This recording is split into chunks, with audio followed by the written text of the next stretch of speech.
श्री कृष्ण कहते हैं, हम मन की शांति को भूल जाते हैं जो पहले से ही मौजूद है और उसे कहीं और खोजने का प्रयास करते हैं। गुरु ने कहा है कि हम में से कोई भी इस संघर्ष के शोर से अछूता नहीं है। यह संघर्ष मेरे भीतर भी चलता है और तुम्हारे भीतर भी।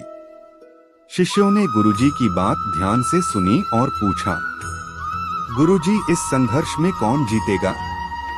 गुरुजी ने कहा, वही भेड़िया जीतेगा जिसे तुम भोजन दोगे।